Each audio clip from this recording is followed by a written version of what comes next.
మొండి వెహికల్తో BRS party ప్రభుత్వం ఇదే చేసింది. ఇది మంచి పద్ధతి. Notification sir ఇయ్యారు. గ్రూప్ 1 పరీక్షను కోర్టు పంపడం, వాళ్ళే కోర్టు ద్వారా ఉత్తర్వులు తీసుకొచ్చుకోవడం. అసలు ప్రభుత్వం లోపల నిక్కచ్చిగా నిజాయితీగా నిర్వహించాలని చెప్పి ఆలోచన లేదా ప్రభుత్వానికి? లేదు. ఇలా కాంగ్రెస్ పార్టీ కూడా కావాలనే జీవో 29 బీఆర్ఎస్ పార్టీ ప్రభుత్వం నిర్వహించుకోవడం ఉండేటువంటి కుట్రలో భాగమే పేపర్ లీక్ చేస్తారు కాంగ్రెస్ పార్టీ ప్రభుత్వం. అయితే నోటిఫికేషన్ సార్ ఇయ్యారు. ఏదో పంపడం, వాళ్ళే రీషెడ్యూల్ ద్వారా ఉత్తర్వులు తీసుకొచ్చుకోవడం, రీషెడ్యూల్ చేయమంటున్నారు. ఇవాళ వాళ్ళు ఎగ్జామ్ రాయడానికి ప్రిపేర్ అయి ఉన్నారు. వాళ్ళు చాలా మంది అభ్యర్థులు ప్రిపేర్ అయి ఉన్నారు. ఎగ్జామ్ రద్దు చేయాలని చెప్పి ఎవరు కోరుకుంటలేరు. గత వారం 10 రోజుల నుంచి ఇక్కడ విద్యార్థులు ఆందోళన చేస్తున్నారు. తెలంగాణ రాష్ట్ర వ్యాప్తంగా కూడా ప్రిపేర్ అయినటువంటి విద్యార్థులు అందరూ కూడా టెన్షన్తో ఉన్నారు. కాబట్టి టెన్షన్ వాతావరణంలో ఎగ్జామ్ రాయలేని పరిస్థితి. దాంతోపాటు హైకోర్టులో 22 కేసులు ఉన్నాయి. రేపు కష్టపడి ఎగ్జామ్ రాసిన తర్వాత రేపు హైకోర్టు తీర్పు అటు ఇటు వస్తే రేపు మళ్ళీ మా పరిస్థితి ఏంటి? కష్టపడి రాసిన ఎగ్జామ్ మళ్ళీ వృధా అవుతుంది.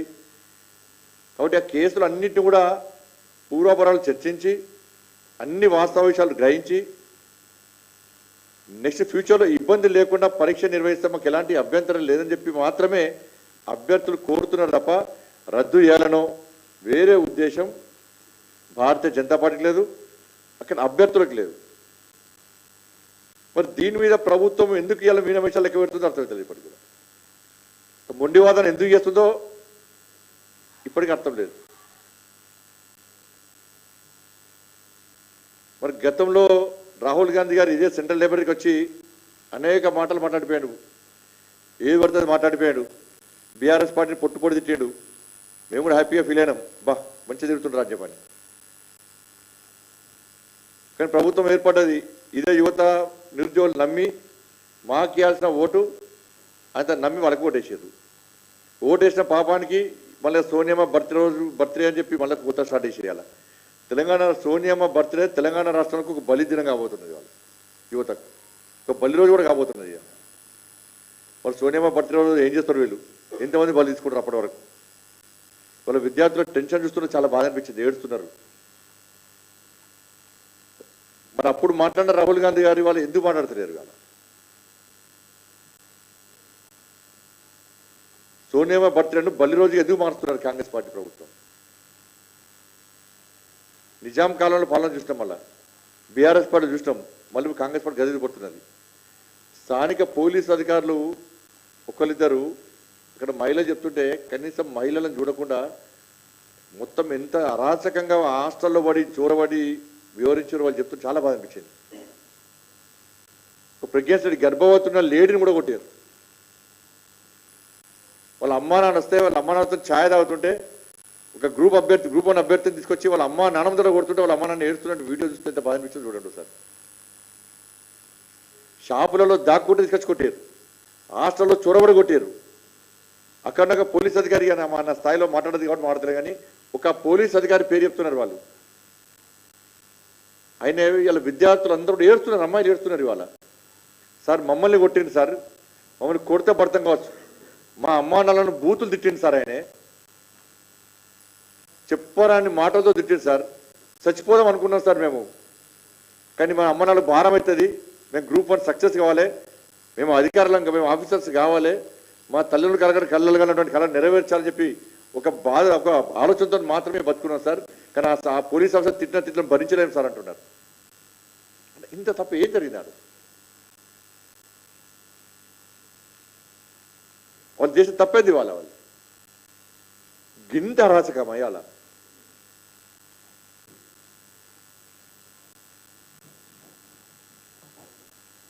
రాష్ట్ర ముఖ్యమంత్రిగా స్పందించాలి. ఎందుకు స్పందించారు? ఇలా ఇంత పెద్ద ఉద్యమం నడుస్తుంటే కనీసం న్యాయం చేస్తామని చెప్పి మాట్లాడితే ఏమవుతుంది రాష్ట్ర ముఖ్యమంత్రి గారికి?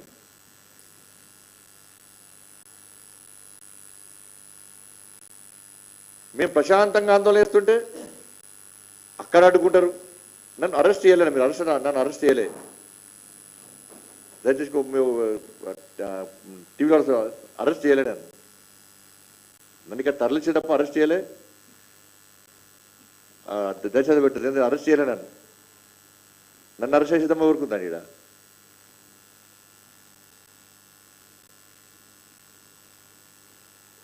కాబట్టి అక్కడ ప్రశాంతమైన వాతావరణం ప్రొటెస్ట్ చేస్తుంటే వాళ్ళ ఆవేదన వినడానికి పోతే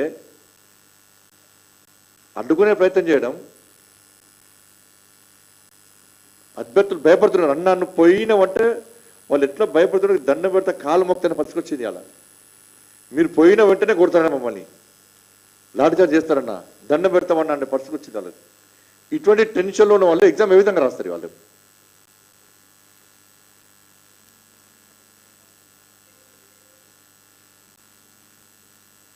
కాబట్టి ప్రభుత్వము మొండి పట్టుతో వివరించదు.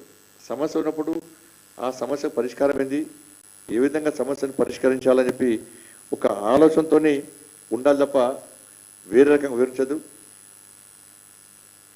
ఇలా మేము చేస్తుంటే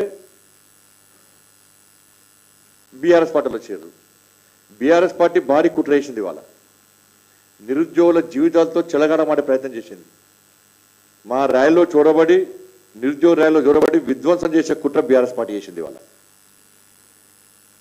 విధ్వంసం చేసే కుట్ర చేసింది వాళ్ళ బీఆర్ఎస్ పార్టీ. ఒక ప్లాన్ ప్రకారం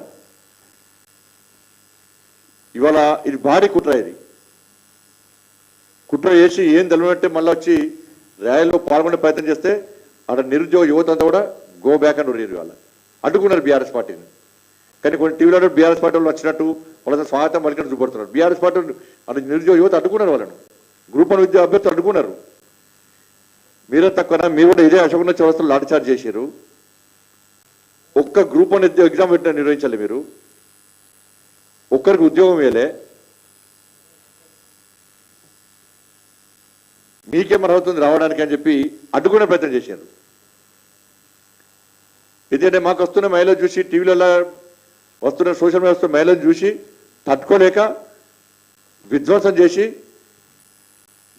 ఆడ అభ్యర్థులను, భారతీయ జనతా పార్టీ కార్యకర్తలను ఆ కేసులలో ఇరికించే ప్రయత్నం బీఆర్ఎస్ పార్టీ చేసింది.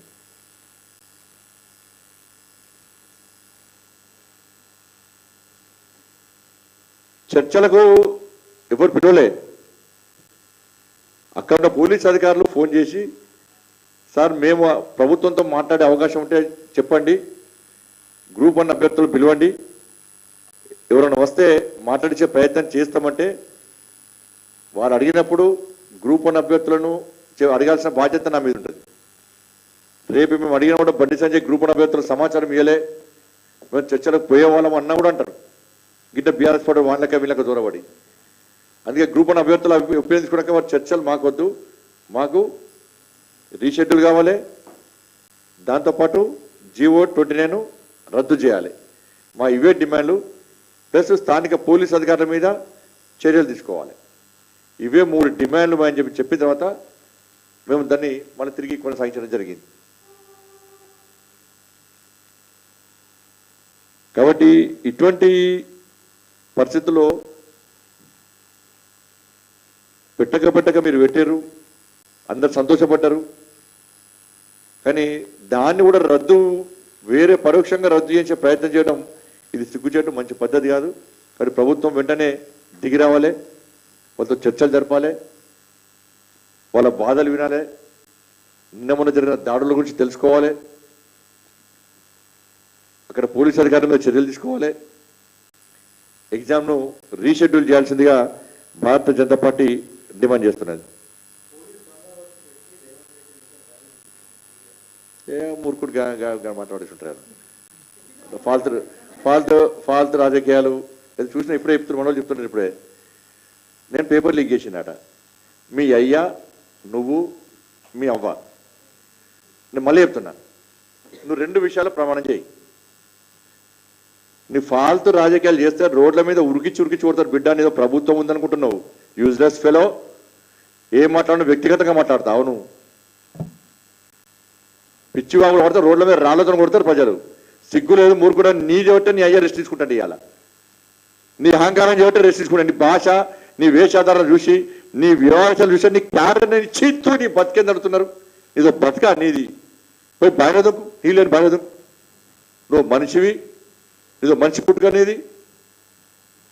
చలో నేను సవాల్ చేస్తున్నా, నువ్వు చలో మీ అయ్యా నమ్మని చెప్పు, మీ అయ్యా దేవుని భక్తుడు కదా, మీ అమ్మగారు దేవుని భక్తుడు కదా, చలో గుండెమే చేసుకొని మీ కుటుంబ సభ్యులు రండి, ఏ టెంపుల్కి వస్తారో రండి, నువ్వు డ్రగ్స్ తీసుకోవు, నువ్వు డ్రగ్స్ తీసుకోవని చెప్పి, దాంతోపాటు నేను పేపర్ లీక్ చేస్తా అని చెప్పి మీ అయ్యా మీ కుటుంబ సభ్యులు గుండె మీద చేసుకొని కుటుంబ సభ్యులు అందరూ వచ్చి ప్రమాణం చేయమని చెప్పు, చలో నీకు సెల్యూట్ కొడతా నేను.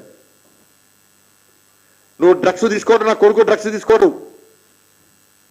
బండి సంజయ్ పేపర్ లీక్ చేసిండు అని నీ కుటుంబ సభ్యులు అందరూ కూడా గుండె మీద చేసుకొని ఏ గుడికి వస్తారో గుడికి రమ్మని చెప్పు, ప్రమాణం చేయమని చెప్పు, నేను సిద్ధం, ఈ చర్చకు సిద్ధమా, ఈ సభకు సిద్ధమా, లేకుంటే నీ బతికే బిచ్చ బతుకునేది బతుకునేది, నువ్వు మనిషివి, నీదో పుట్టుకనేది మనిషి పుట్టుకనేది, నువ్వు అనా గురించి మాట్లాడుతున్నావు. తెలియదు అని నీ చీకటి బతి తెలియదు నాకు, నీ చీకటి బతికేందో నువ్వు రేవంత్ రెడ్డి ఒకటి. అరే నువ్వు కేసు పెట్టి రేవంత్ రెడ్డి అని జైలుకి పోతే మేము హైడ్రా పేరుతో నీ ఫామ్ హౌస్ మొత్తం గుడగొడతా వచ్చాం మేము అనుకుంటే, మరి నీ ఫామ్ హౌస్ రేవంత్ రెడ్డి గారు ఎందుకు గుడగొట్టలే?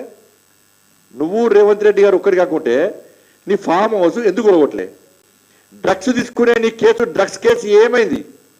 మీ దోస్తులు ఉన్నారు కదా, డ్రగ్స్ కేసు ఏమైంది? ఫోన్ ట్యాపింగ్ కేసు ఏమైంది? మీ అయ్య పేరు వచ్చింది కదా ఫోన్ ట్యాపింగ్లా, మీ అయ్య పేరు ఆడ అక్యూజ్ ఎవరైతున్నారో వాళ్ళే స్టేట్మెంట్కి వెళ్ళి చెప్పింది అలా. పెద్ద ఆయన బ్రాకెట్లో కల్వకుంట్ల చంద్రశేఖర్ రావు. మరి ఏమైంది? ఫోన్ ట్యాపింగ్ కేసు ఏమైంది? నీ చీకటి బతుకు చెప్పరా, నీ స్టోరీ చెప్పరాదు. వ్యక్తిగతంగా మాట్లాడద్దని మాత్రమే కాము కూర్చుంటాను నేను. నాకు సంస్కారం అడ్డం వస్తుంది కాబట్టి, సంస్కార హీనును నేను పొలైట్గా మాట్లాడుతుంటే ఆ భాష మాట్లాడితే పెద్ద గిడ్ అనుకుంటుండే ఆయన. ఇంకా నీ అధికారం ఉందనుకుంటున్నావు బిడ్డ. రోడ్ల మీద ఉరికించి కొడతారు కార్యకర్తలు. ఇలా ఉరికించి కొట్టిరే కదా మీ వాళ్ళని. ఇవాళ సిగ్గు లేకుండా కొన్ని టీవీలో చూపెట్టుకుంటున్నాను. ఇక నువ్వు ఇలా మేము కష్టపడి మేము విద్యార్థులకు భరోసా కల్పించడానికి మేము పోతే ఈ టీవీ మైలేజ్ కోసం బీఆర్ఎస్ పార్టీ ప్రయత్నం చేస్తున్నది. మైలేజ్ కోసం నీదో బతుకున్నది, నువ్వు నా గురించి మాట్లాడతావు. ఎందుకు ఎంపీలు గెలవలే? నువ్వు చెట్టే గెలవలే ఎంపీలు. ప్రభుత్వం ఎందుకు పోయింది? నీ అహంకారంతోనే. కేవలం కేసీఆర్ కొడుకు యొక్క అహంకారం వల్లనే బీఆర్ఎస్ పార్టీ అవుట్ అయిపోయింది. ఇక మళ్ళీ కోలుకోవాలని దెబ్బ తగిలింది, కోలుకోదు కూడా ఇక. ఎందుకంటే ఆ అహంకారానికి ఓతలేదు. బయట తిట్టుకుంటున్నారు అప్పుడు బీఆర్ఎస్ క్యాడరు, బీఆర్ఎస్ పార్టీ లీడర్లు తిట్టుకుంటున్నారు. ఛీ అబ్బాయి ఇంకా అహంకారం పోతలేదు నాకు. ఆయన భాష, ఆయన వ్యవహారాలు చూసి ఇంకా అదే పరిస్థితులు అని చెప్పండి. నీకు దమ్ముంటే మరి నువ్వు మొన్న వస్తారు ఎందుకు రాలే? నువ్వు మొన్న ఈ గ్రూప్ అని అభ్యర్థులు పోతే నువ్వు ఏమన్నావు? అశోక్ నగర్ చివరి తగ్గస్తావు. మరి ఏం బిక్తున్నావు? ఏం మన పీకుడు పని ఏముంది నీకు? చెప్పరా? అంత బిజీ ఏమున్నావు నువ్వు? నీకు అంత పీకుడు పని ఏముంది అంటుండే నీకు. నీ షెడ్యూల్ ఏం చెప్పరాదు. ఎందుకు పోలే? రాళ్ళతో కొడతారు. అడుగు రాళ్ళు. నీ ప్రభుత్వం ఉన్నప్పుడు ఒక్క గ్రూప్ 1 ఎగ్జామ్ నిర్వహించినావాను, ఒక్కరికైనా ఉద్యోగం ఇచ్చామని చెప్పి రాళ్ళతో కొడతారు కదా ఆడ. అందుకే పోలే. నేను జస్ట్ బరాబర్ నిన్న వస్తా అని చెప్పినా అలా పోయినా, పక్కా పోయినా. నాతోనేం కాదు, నీతోనేమవుతుంది? నువ్వు పీకుడు అని ఏమవుతుంది నీతో? చెప్పరా నాకు. నీకంటే ఎక్కువ మాట్లాడతా నేను, కానీ సంస్కారం అడ్డం వస్తుంది నాకు. మా పార్టీ సంస్కారం నేర్పింది మాకు. మా పార్టీ అటువంటి భాష ఒప్పుకోదు. మీ అయ్యనిక నేర్పిని కావచ్చు, నీకు నీ కుటుంబానికి అదే భాష వస్తుంది కదా. ఏది పడుతుంది మాట్లాడు. చెప్పు. మళ్ళీ చెప్తున్నాను, నువ్వు డ్రగ్స్తో నీకు సంబంధం లేదు, నువ్వు డ్రగ్స్ తీసుకోవు. Plus Bandi Sanjay paper leak చేసిండు అని మీరు భావిస్తే నిజమంటే నీవు, మీ అయ్యా, మీ కుటుంబ సభ్యులందరూ వచ్చి ఏ అమ్మవారి దగ్గర ప్రమాణించాడు ఆ రోజే ముక్కులు రాస్తా. ఆ రోజు ముక్కులు రాస్తా నేను. క్షమాపణ చెప్తాను. లేకుండా అన్ని మూసుకొని సప్లకి ఇట్లా వాడు పిచ్చ బాగుతే రోడ్ల మీద ఉరికిస్తే బిడ్డ తమాషాలు చేస్తున్నావా నువ్వు? నవ్వు మాడుతున్నావు. నీ చీకటి బతుకు గురించి చెప్తే ఇజ్జత్ మొత్తం రోడ్ల మీద తిరిగావు నువ్వు. ఇంకొకసారి పిచ్చ మాడితే అది కూడా పడబెడతా.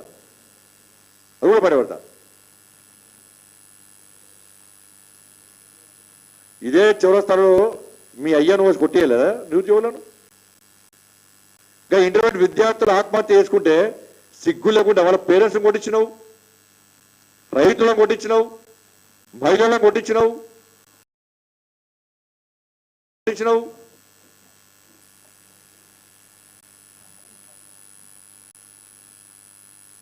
పేపర్ లీక్ చేసే బతుకునేది నీ బతికేదో అందరు తెలుసు అది వ్యక్తిలో మీరు రోడ్డు పోతానేమో అసలు అంతకుముందు ఎవరి దగ్గర నీ అయ్య పేరు చెప్పండి అంతంతో విలువ ఇచ్చారు నీకు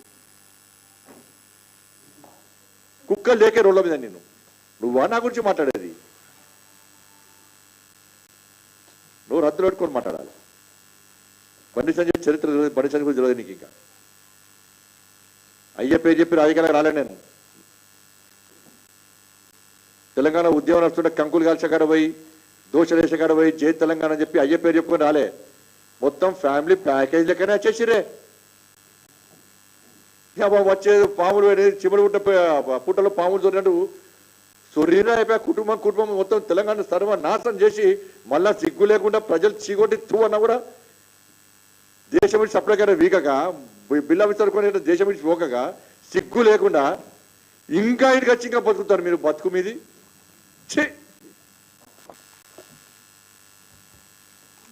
ఇద్దరు మీరు ఒకటి కాంగ్రెస్ పార్టీ బీఆర్ఎస్ ఒకటి కాంగ్రెస్ పార్టీ బీఆర్ఎస్ ఒకటి ఫోన్ ట్యాపింగ్ కేసు వేంది నీ ఫామ్ హౌస్ గురించి చెప్తాడు ఫామ్ హౌస్ వీకింది కాళేశ్వరం కేసు వేంది డ్రగ్స్ కేసు వేంది ఎదురు విషయం తెలంగాణ ప్రజలు అబ్బా కేసీఆర్ కూటమిలో ఎవరినో ఒకరిని కాంగ్రెస్ పార్టీ లోపడేస్తాడు ఏ లోపడెక్కడేసి రాయపకతాం రాత్రిపూట ఒప్పందాలు తెల్లారేస్తే అందరూ చూడడానికి ఫైటింగ్ ఇలా బాధ ఏంది మైలేజ్ కోసం తిప్పబడుతున్నారు మేము మైలేజ్ కోసం పోలే ఒక కేంద్ర మంత్రి ఉండి స్థాయి చూడకుండా హోదా చూడకుండా 60 విద్యార్థులను కలుద్దామని పోయిన తర్వాత అక్కడ వాళ్ళ బాధలు చూసినాక వాళ్ళ ఏడుపులు చూసినాక వాళ్ళ పడ్డ కష్టాలు చూసినాక చలించిపోయి వాళ్ళకు భరోసా కల్పించడానికి సంఘీభావం ప్రకటించే ప్రయత్నం చేస్తే మహిళల కోసం మీరు వచ్చి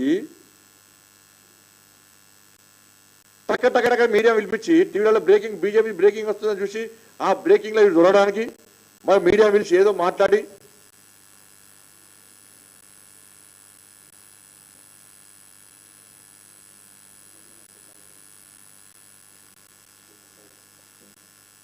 ఇప్పుడు వారిలోంచి యువమోర్చా రాష్ట్ర అధ్యక్షుడు యువమోర్చా కార్యకర్తలు అందరూ కూడా లాఠీ దెబ్బతింటారు కానీ ఏ పేపర్ చూపడతలేదు ఏ టీవీ చూపడతలేదు ఏ టీవీలు వస్తలేదు నిన్న లాఠీ దెబ్బలు తిన్నారు యువమోర్చా రాష్ట్ర అధ్యక్షుడు చేరిన పోలీసులను అరెస్ట్ చేశారు నిన్న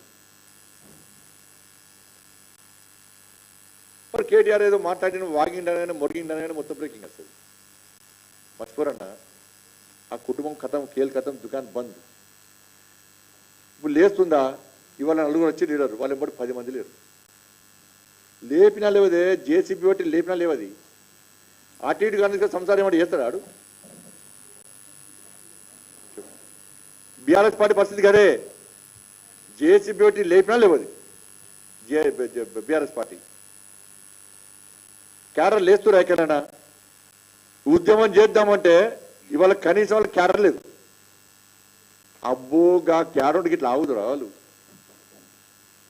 తెలంగాణ ఇది చిక్కడపల్లికి వస్తానో పారిపోయిన రాలే ఎందుకు రాలే ఎప్పుడు రాదు రాకపోవడం కారణం ఏంది ఎంత బిజీ ఏంది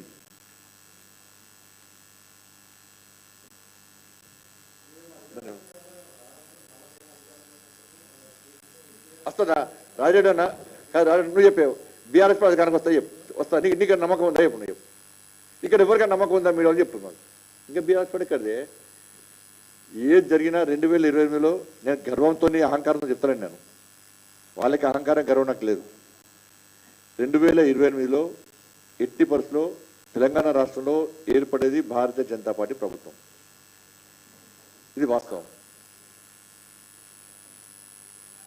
దాంతోపాటు సికింద్రాబాద్లో కూడా ఇంతకుముందు అక్కడ హిందువుల మీద బజరంగ దళ్ హిందూ వాహిని కార్యకర్తలు దాంతోపాటు స్థానిక ప్రజల మీద పోలీసులు విచక్షణారహితంగా లాఠీచార్జ్ చేయడాన్ని భారతీయ జనతా పార్టీ తీవ్రంగా ఖండిస్తున్నది ప్రశాంతంగా జరిగినటువంటి ఆ ప్రదర్శనను అనుమతి లేదని పేరుతోని అడ్డుకునే ప్రయత్నం చేయడం ప్రశాంతంగా వస్తున్న ర్యాలీ మీద పోలీసులు లాఠీచార్జ్ చేయడం స్థానిక ప్రజలను సామాన్య ప్రజలను హిందువులను లాఠీలతో కొట్టడం నిజంగా ఇది మంచి పద్ధతి కాదు దుర్మార్గం ఇది దీని మీద కూడా ప్రభుత్వం స్పందించాలి ఈ లాఠీ చార్జ్ను భారతీయ జనతా పార్టీ తీవ్రంగా ఖండిస్తున్నది. చాలా మంది కార్యకర్తలు గాయాలపలేరు. 150 మంది ఏ దశ పోడో ఎక్కడోడో ఏ రాష్ట్ర పోడో ఇవ్వని తెలియదు. వాళ్ళని తీసుకొచ్చి స్పోకెన్ ఇంగ్లీష్ పేరు మీద కోచింగ్ ఇస్తుంటే కనీసం పట్టించుకొని ప్రభుత్వం వాళ్ళ అమ్మవారి మీద దాడి చేసినటువంటి వీడియోని చూసి దేశమంతా చెల్లించిపోతున్నది. కనీసం దాని మీద కఠినంగా వివరించాల్సిన ప్రభుత్వం లాఠీతో ఓడగొట్టాలని 150 మంది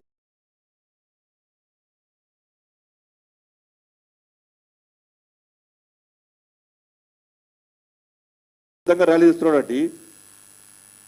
కార్యకర్తల మీద సామాన్య ప్రజలు లాఠీ చార్జ్ చేయడం ఏంది చూస్తాం. ఇక అప్పుడు కేసీఆర్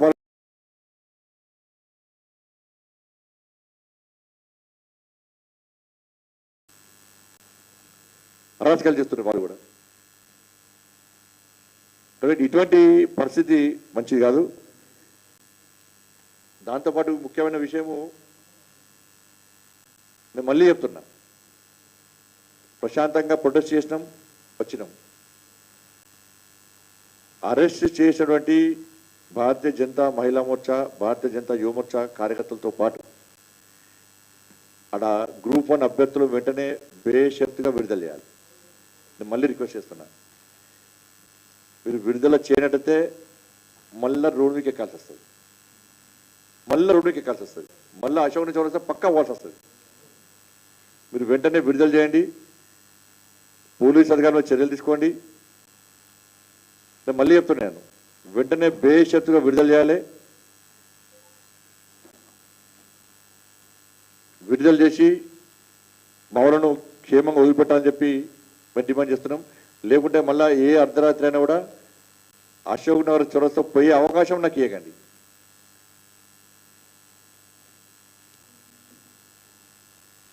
ధన్యవాదాలు.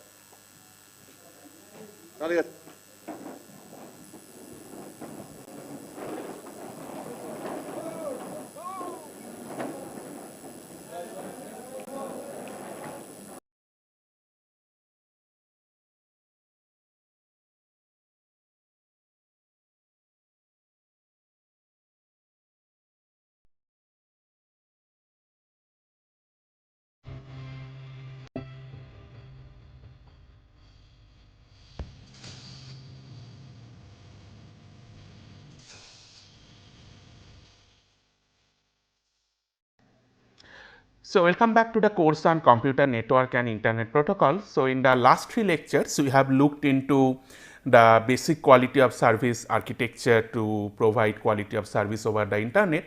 So, today we will dig again further to look into different kind of queuing and congestion avoidance strategies which we apply to provide quality of service to different applications. So, we start from this point that we have already seen earlier. In the basic quality of service architecture, what we have seen that whenever the packets are coming to the network, first you have to use this admission control strategy to enter the flows in the network, for which you can support the desired quality of service requirement. Then we do something called the classification of and marking. So, this classification and marking, it is used to mark individual packets based on their quality of service classes, like the red packets, blue packets or green packets. Then we apply something called traffic policing. In case of traffic policing, we have seen that different type of traffic shaping and the policing mechanisms are applied in intermediate routers. So, we apply different kind of traffic policing and different type of traffic shaping mechanism. Now, in between we have this module which we call as the traffic scheduling. So, what this scheduling actually does? So, whenever you have these different marked packets like the red packets, green packets and the blue packets, now different marked packets requires different level of quality of service. So, because different marked packets requires different level of quality of service, you need to schedule those packets accordingly at the intermediate routers. So, all these different gates that you are observing here, you can think of at intermediate routers of the network. So, in that routers we need to apply the scheduling strategies to ensure the desired quality of service for different marked packets, like the red packet, green packets and the blue packet. So, you can think of the red packets as the voice applications like these VoIP applications which require strict quality of service. Say the green packet may be something like video on demand services, which also require another class of quality of service. It requires more bandwidth and requires less jitter, whereas these blue packets are normal best effort services like this FTP based traffic delivery. So, you need to give more priority to VoIP than the video, and the less priority will be the FTP. So, that way you need to design a scheduling strategy at individual routers, so that different level of quality of service can be ensured of different classes of packets. So, today we will see all this quality of service in details. Let us start our journey on this quality of service concept. To do the traffic scheduling, as I have mentioned, the first stage is this classification and marking. So, this classification and marking, it ensures that the marked data packets they enter into the network, and we divide them into different traffic classes. Like from the users, say for example, whenever you are connecting your smartphone to the internet, you are enabling the data services over your smartphone.